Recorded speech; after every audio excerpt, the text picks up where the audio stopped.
Okay, so we had to cut our last conversation abruptly, and now we're back here continuing the topic of Destiny's self-forgiveness and common sense. Okay, I want to start with some messages that a former distributor for TechnoTutor sent me after he listened to the first conversations that we uploaded on YouTube, the part one of this series of videos. And he made some comments about how the concept of common sense was used in TechnoTutor, and he thinks this applies to Destiny in general as well. And he wants to share this with the public. So I'll read his messages. He says that another coercive thing about common sense is that they have made it so that if you're not doing the process, then you are not seeing the common sense in it. So, in a way, they would use the concept of common sense they have defined and they use it to gaslight members. So that members will fall in line and double down the things they have been brainwashed to do. It's all done in a way to squash dissent in the members, which leads to another point, and which is that this is a larger scheme where they have introduced some kind of policing mechanism. And the sharing of their own self-forgiveness in the blogs or Facebook groups, the public sharing, is another tactic of doing that, of this policing mechanism. So because by doing so, through this public sharing, they know exactly what you're thinking, so they can more easily influence you. And he says that when you actually start to voice your feelings or your own findings, they would mischaracterize you as being not stable. You know, when you criticize, so their techniques or their approach or whatever, they would mischaracterize you as not stable or as a person who needs to do more self-forgiveness or focus on themselves. And and that they are the, you know, that they'll say that they're here to help you, so kind of making themselves the good guys. And this aspect of control within the group is very toxic because it completely removes the need for self-agency, and it is training you to not think for yourself and not take the consequences of actually thinking for yourself by hijacking your need for a community. And introduced fear in doing so will not end well for you by saying that if you do not do this process, then you will not continue after death. So they introduce the fear that if you do not walk this process, we mentioned this in our previous conversation. Bernard would say at some point that essentially you not transcending this or that will mean that at death you will not continue existing. Mhm. Yeah. So this is something that this former distributor for TechnoTutor wanted to say about what he realized is done in the community. Yeah, good share. I think this point about the policing mechanism and the self-forgiveness and the sharing of self-forgiveness publicly is such an important aspect of this group and how it operates that it's very easy to control or manipulate people when they are constantly sharing their deepest or most profound experiences regularly publicly, not knowing who exactly is reading it, what their intentions are, who is how it can be used against you. Yeah, yeah. If I may respond to that comment, Yeah. I think, yeah, I agree.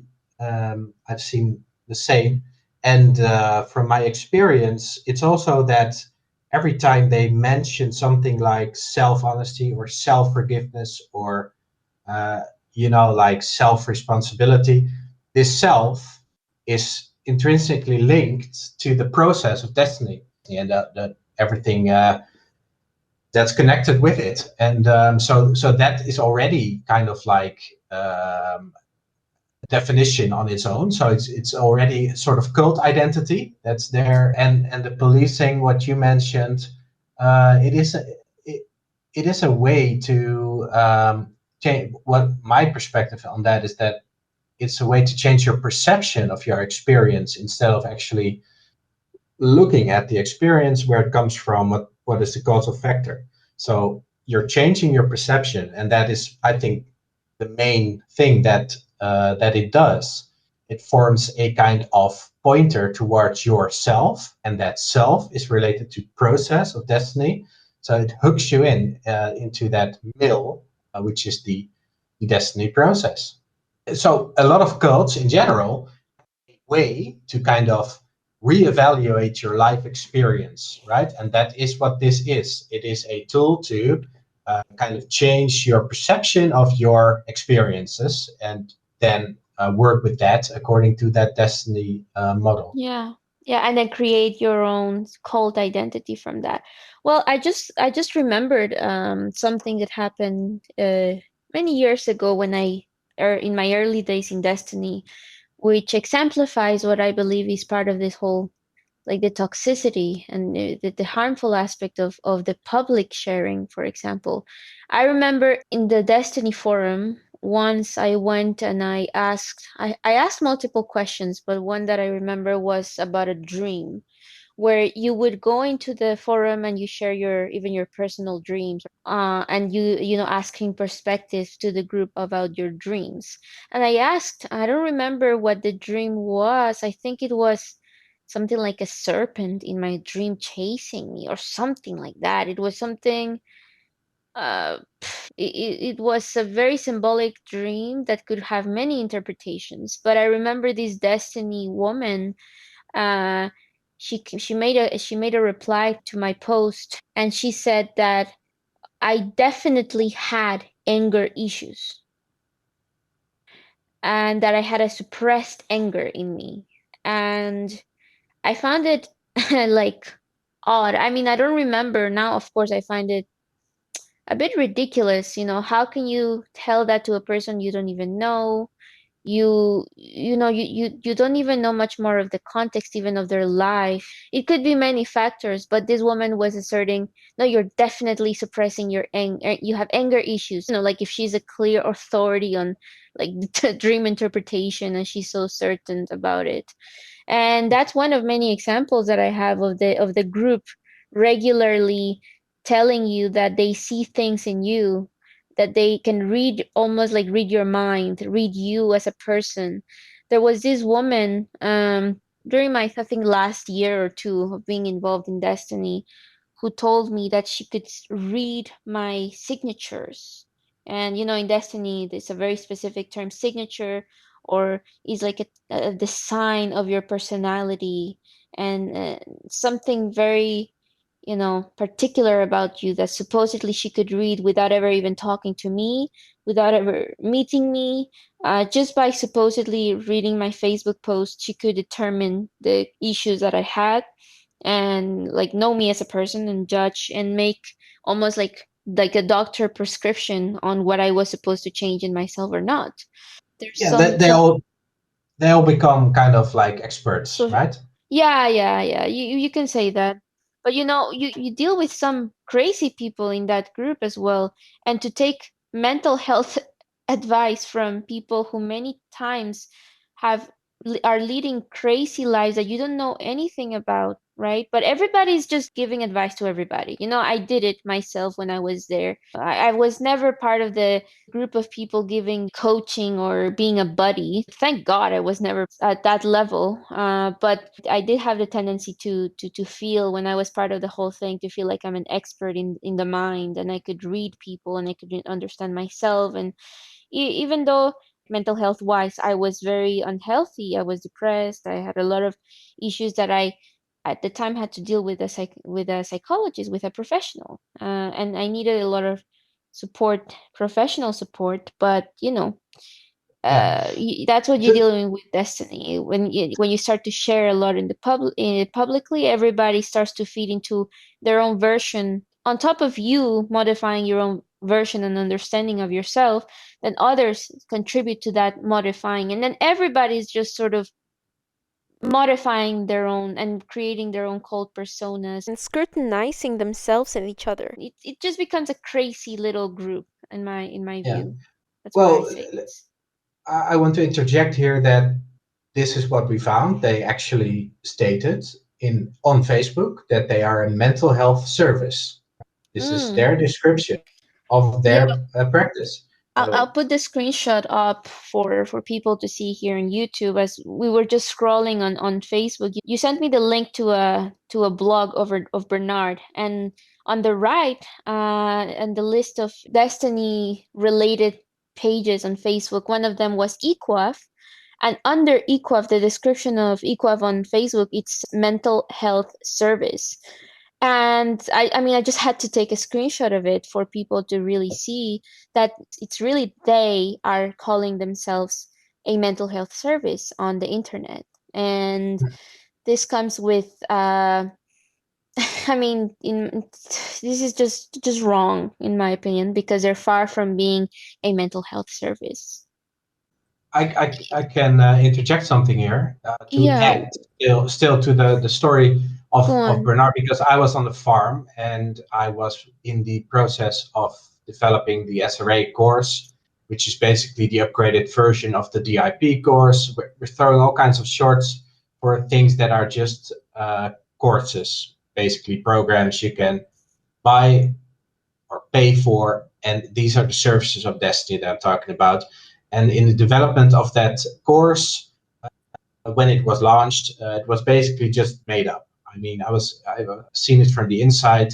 They're just kind of, you know, using a little bit of programming, a little bit of language, self-help kind of things put together, and they just made their stuff up, and they have their muscle testing as a kind of tool, much like the lie detection test of Scientology, for example.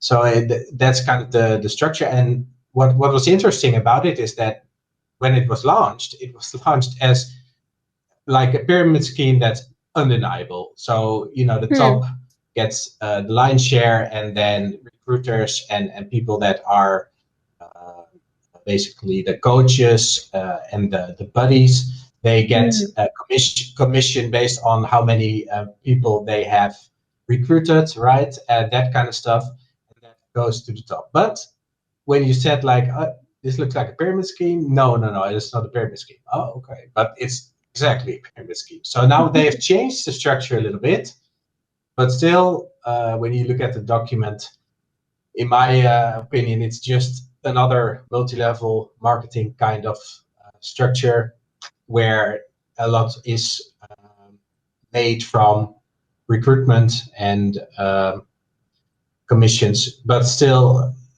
it's more about the point that it's obviously done and they're lying in your face at that moment in time. And I mean, I also, like, okay, it's not a pyramid scheme. All right, like, yeah, you go with it because you have placed this kind of trust that they know, right? Hmm. So yeah, and then that launched, and so yeah, it ran for a while, but I think that quite quickly it was changed, and there were different versions, but still it was a pyramid scheme, and that Hmm. was denied, blatantly just denied. Just and that is with a lot of things in Destiny. So they just Yeah. say no, it's not true, and but it obviously is. So you're preaching self-honesty and all this kind of stuff, and when it comes push comes to shove again, like when it really matters, they don't. They just blatantly lie or They deny, or they don't take any responsibility. Yeah, well, I would say there's this oppressive mechanism within the community where people reacting or rebelling or overly questioning the destiny and the premises. And let's say, what you just said about the pyramid scheme. If I went on to the chats and I started to overly question, oh, but why are you guys lying? If this is a pyramid scheme, this looks like a pyramid scheme.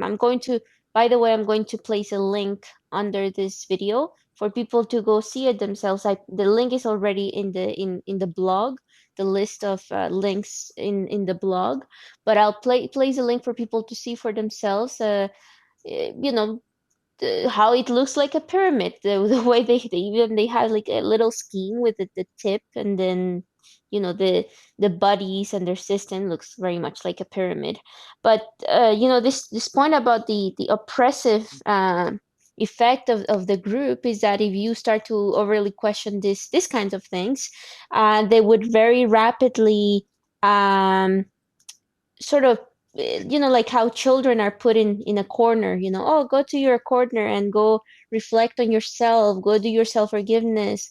Destiny is about yourself, about self, focus on yourself. Do not, it doesn't matter what others do, you just have to do your self-forgiveness. And so like you are placed in that corner that you're reacting, and by focusing on your emotional reactions or over objections, that becomes very easily oppressive, as a mechanism within the group.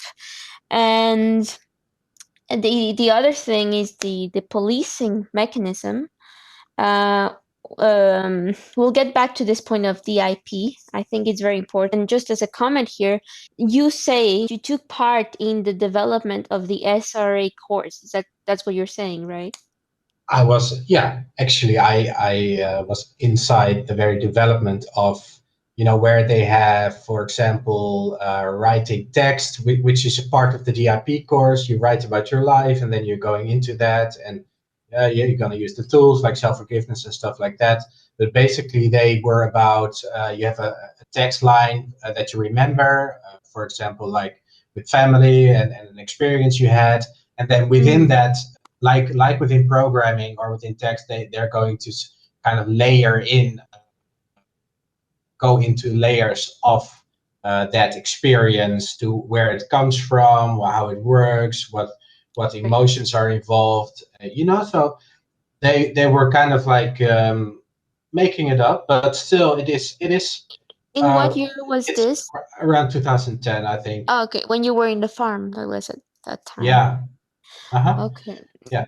So, and that's. another thing, Mhm. what I want to say is like, because well, just to close this thing on the SRA thing, you can see that there has been put thought in it, but it's just a mixture of all kinds of self-help tools and things, and they try to make a kind of course out of that. Mhm. But is it like a mental health service? I don't think so. I mean, there's Yeah, not really any credence or they're not equipped to really deal with credibility. that kind of situations. Yes, and also like it is way too fake and obscure.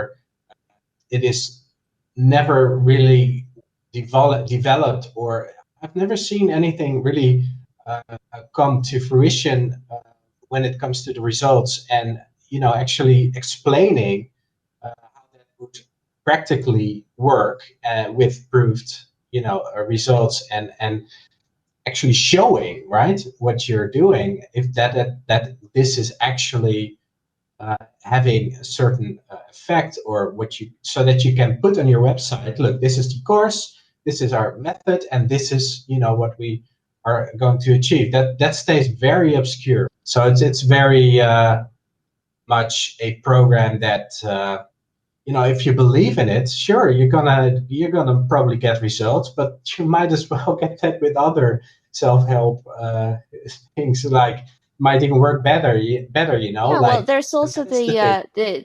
what's called the placebo effect on top of that, and all sorts of Exactly. psychological suggestions and effects that you may think it's working, but it may just be Yeah, the but result of suggestion this or has over attribution or yeah, your own perception.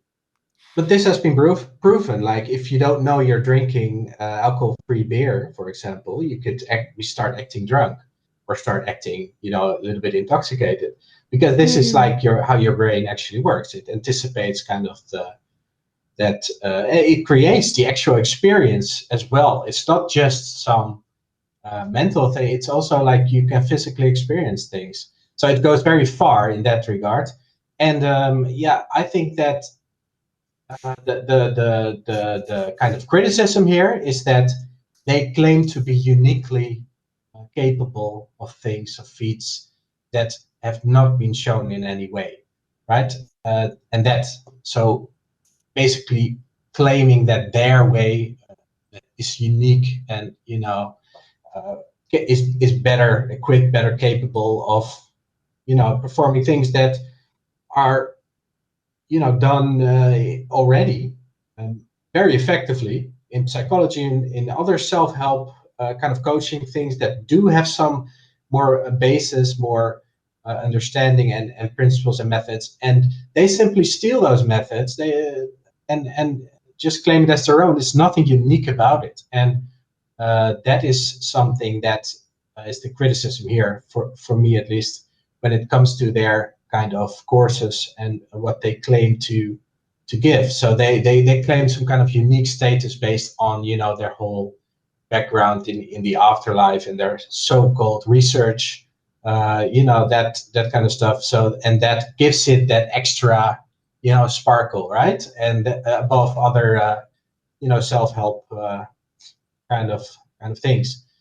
The problem with a lot of these people who are supposedly supporting other people with mental health in Destiny is that they're not equipped to deal with a lot of actual mental health issues or problems. And when push comes to shove, they'll drop these people. And you said the idea is that in Destiny that you have to be able to deal with your own issues within like individually, and if you don't and you cannot do it, they'll drop you. Yeah, I mean, they're not equipped to handle it, and in situations where it's really critical that someone seeks out professional help, they have their opinions, their ideas of psychiatry and psychology is They just won't a even religion. recommend you. Yeah. I mean, if they were even just, you could say, responsible as human beings, they would just recognize the limits and boundaries of their um of their practice that they're doing, which is unprofessional. And when they recognize that people are not in a situation or a position where they can be of help, or they are not equipped to deal with whatever issue a person is dealing with, I think the reasonable or empathetic human being would just refer this person to a professional. But Yeah, even when I was dealing with that, all the things that I dealt with, they didn't refer me to professionals. They try to wash their hands of responsibility as usual, saying that it's the individual. It is me placing blame onto Destiny, for example. But when they had the opportunity to address this, they never, in any way, out of empathy, referred me to a professional when I needed most help. And on the contrary, I was mostly just criticized, heavily scrutinized. Just they nitpicked on my behavior and my words, and just like even mob and criticisms about me.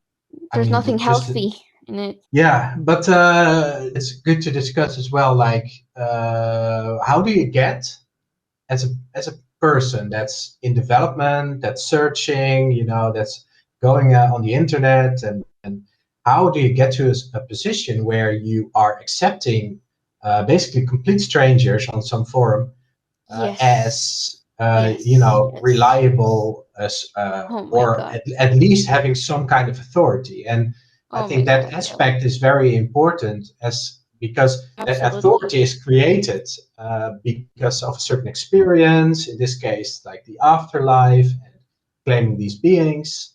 And if you really like kind of dig into it, uh, that that is something that is often unconsciously uh,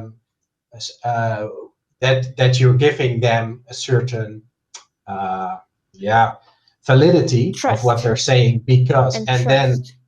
yeah, and trust, yes. So and that is good to look at if you look back. That is what is going on, and this is kind Well, of like the attraction why you get there in the first place. Yeah.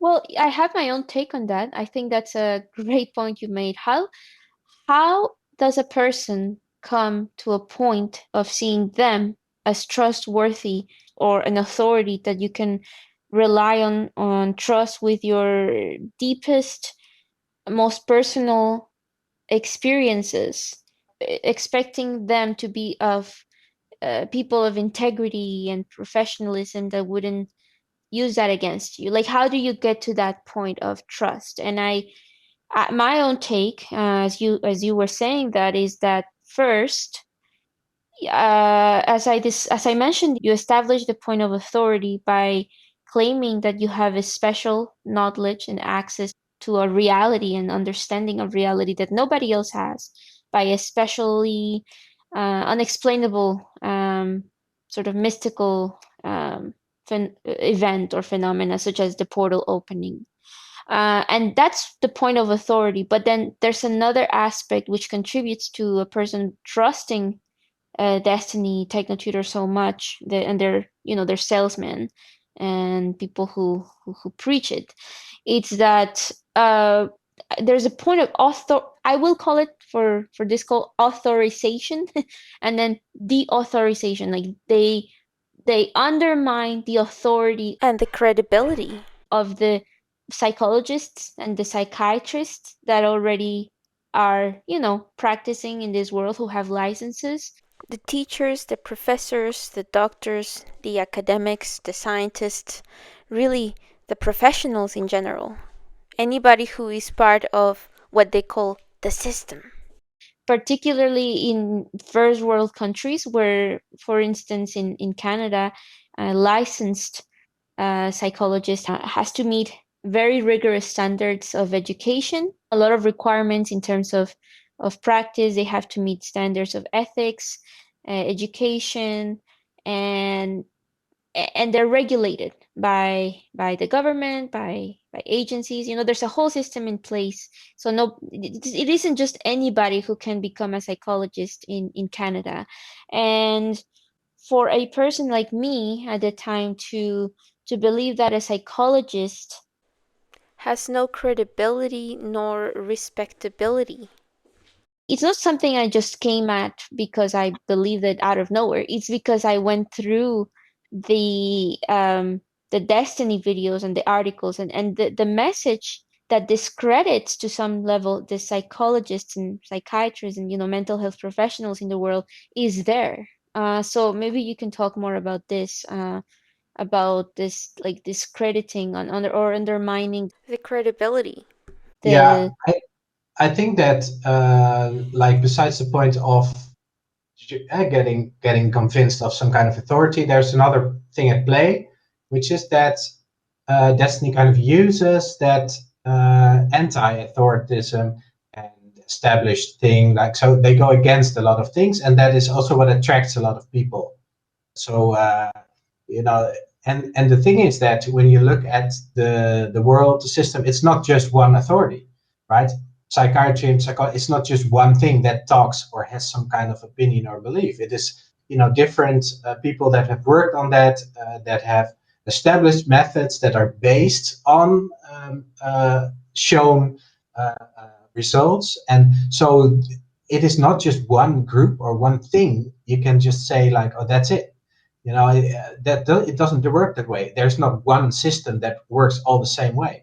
It is a collaboration of all kinds of different uh, systems and authorities that and that is kind of like what I find sorry sometimes the difficult. so, sorry to interrupt you. The word is credibility. It's not credence. Yeah, I just looked it up. It's actually credibility. It's just yeah, the quality of being trusted and believed in. Yes. So they undermine the credibility of just the mental health professionals in general.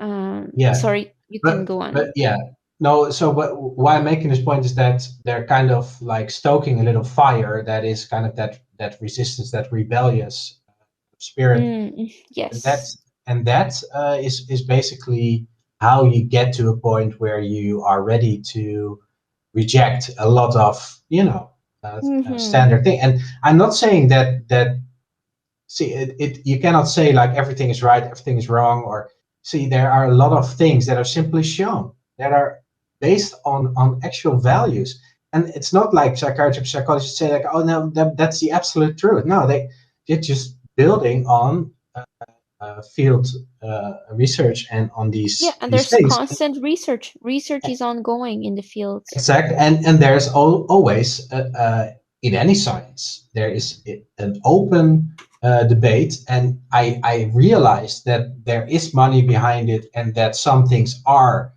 being pushed or Of promoted more course. than other things, but that doesn't mean that there's just one thing that is the absolute truth or is being claimed as the absolute truth. That's Or that just not there's true. no value in it whatsoever. In human mind has that tendency to kind of triangulate a kind of pattern towards one thing that is like the to kind of simplify and to control that what you don't understand. So just patternizing into like a single entity like the Illuminati or a group, or in reality, if you actually look at it, it's much more chaotic, and people More much less complex. agree. More Reality is complex. way more complex than we think, than we can even grasp on. Yeah, Yeah, but yeah, it's just not that simple. I think what you say is interesting about this rebelliousness, right? The Destiny members tend to develop, and I say it because personal experience and see it in other people and myself, a sort of arrogance. As a Destiny member, I remember thinking that I was being critical of everything around me and questioning. But it's interesting how Destiny members would feel very eager to criticize the established systems, the education system, the psychology and psychiatrists, the professionals in mental health, the doctors, but but they don't apply the same kind of questioning to Bernard and the portal and what's established in Destiny. So there is like a lot of rebelliousness for sure that's sort of lightened in Destiny and through the way they speak and present the world. And members are very typically not, even though. Some of them would get degrees in psychology or economics or subjects in which they kind of practice their destiny specialization, you could say. Like the people who got the economics degree I saw would be the ones more focused in writing blogs about the equal money system.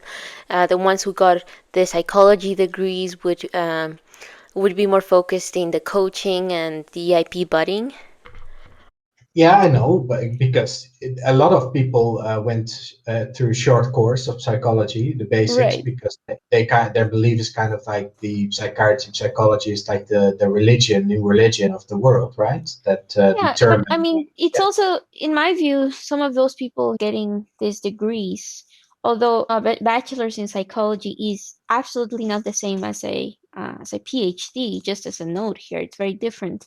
But I believe some of these people getting degrees in these fields. When I was in TechnoTutor, I was encouraged to study psychology in order to have people listen to me. And I believe some of this is going on. I can't exactly say who, what their motivations are of each individual, but it seems to me that part of the reason why some people were getting degrees in psychology in Destiny or TechnoTutor or both, is to give the group a little bit of credibility, right? So that they could argue with or present their programs, the Destiny I process with, by giving themselves a little bit more credibility. That's what I was told when I was a TechnoTutor promoter, I would say, is that I would, by studying psychology, Cameron said to me, people would listen to me more, by having a bachelor's in psychology. So it was used to make people trust you more. I suspect that that's also going on in Destiny, that Bernard probably encouraged some people to get certain degrees out of that, getting the trust of people, or like getting Yeah. Sorry, but that there are no actual PhDs or actual professional Oh psychiatrists, yes, psychologists in Destiny. That would be in absurd, of this, course. I don't know of any active Destiny buddy or anybody being involved in the Destiny I process who's offering the service of the Destiny I process, the quote unquote mental health service of DIP or EQAFE or any of the Destiny projects, who holds any doctorate or that level of study. So yeah, we don't know.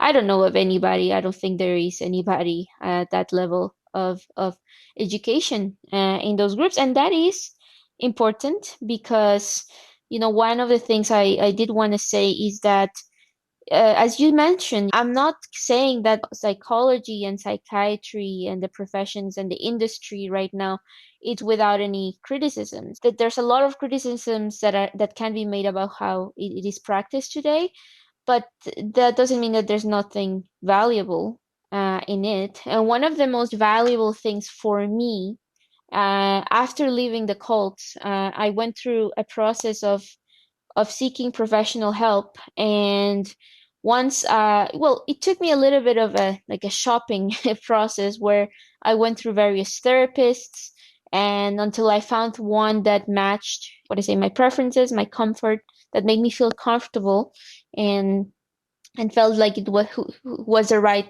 therapist for me. So I went through a process of shopping for therapists until I found the right one. The one that I'm currently working with is a PhD holder from a very reputable university, and this is a man who is so professional. The word is professional. I never experienced this before. This is new to me, and it's like day and night compared to what I lived with Destiny and the Destiny I process.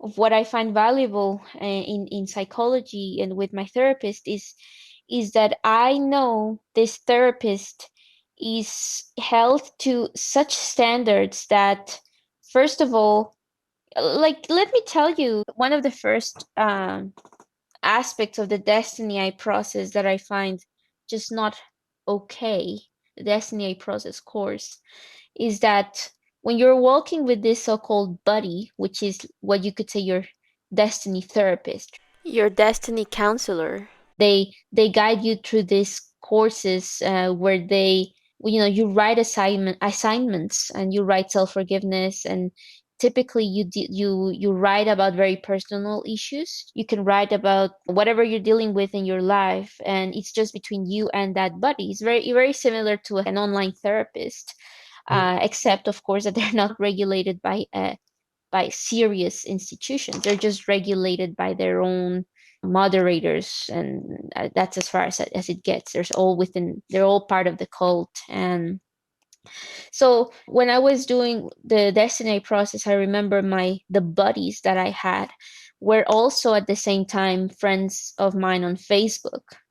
And just to start with that, how now I see it the way I see when I go see my therapist is we have a very strictly professional relationship where I see him, we talk, and I leave, and our lives are not crossing, and there's no conflict of interest in that sense. Like, he's not my friend on Facebook, or he's not like my neighbor even.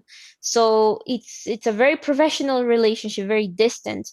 And one of the things I remember that was very uncomfortable when I was doing my DIP courses is the same person who is in some ways your therapist in Destiny, your buddy, they call it. Uh, they're also on Facebook looking at the things you share or say, looking at your friend list, photos of you and your, I don't know, spouse, your dog, your family. And over time, this just, I don't know, this is not healthy. That's just one of the many factors that I don't find healthy about this whole Destiny I process course and the way that the system works in Destiny. And my most negative experience, of course, with the DIP course was with a buddy, this woman who sent me. So we worked for a very short period of time together, and we had to end our work together because there were conflicts of interest that I had to bring up to her, where she was in some way or at some level associated or involved directly or indirectly with TechnoTutor. Now, I'll get to this story in another video that or presentation that I'll make about my personal story, but just to briefly describe it is that at the time I had been severely affected by what the TechnoTutor leaders were doing to me, their attacks and the psychological abuse that I experienced in TechnoTutor. And I was doing my DIP course after that, so I remained within Desteni, but like not in TechnoTutor. And still at the time, I thought that, Desteni and TechnoTutor was not the same, and like Desteni were like the good guys, TechnoTutor were doing just their own separate thing, which is not longer what I see it as. Now I see both of them as one in the same. But at the time, I still believed in Desteni. And just briefly, I don't want to go into much of this right now, but this buddy, there was a conflict of interest because she was listening to all this story that I was talking about, this psychological abuse that I was living and the distress I was clearly experiencing from the bullying and the harassment I experienced from the TechnoTutor leaders and their distributors who mobbed against me when I left that group. And she, this buddy, was associating with them at some level or another. and while at the same time giving me these private sessions. Again, conflict of interest, unprofessional. And later on, this devolved into a horrible experience where she sent me at first on Facebook, she would be criticizing me, regularly on posts I made. And then it devolved into like actual attacks and just like very vicious attacks on me as a person, my psychology. And when I brought she used this she used personal information that I had shared with her, that I had confided in this buddy, against me. And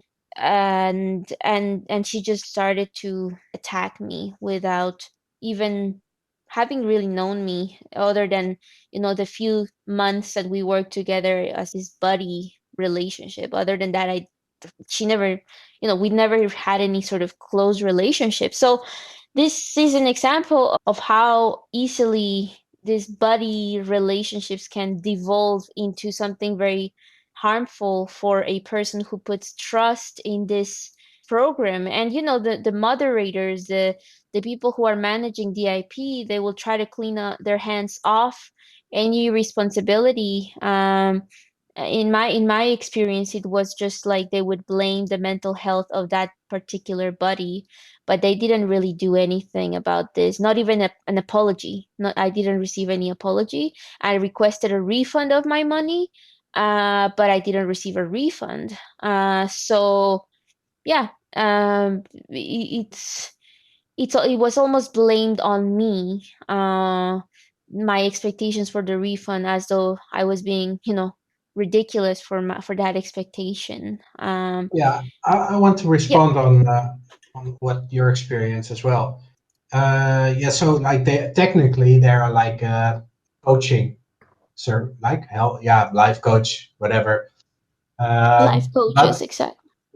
yeah, but you can understand that there's confusion when you call yourself a mental health service, which some people might be scrolling or looking at something and thinking, hey, this is a mental health service, and that confusion is very easily made at that point when you're not clear what you're doing. By the way, if you want to be a coach, life coach, or whatever, you don't have to have anything, right? You can do whatever, and there's no, Yeah, yeah, it's just your own thing, and you can do whatever you want.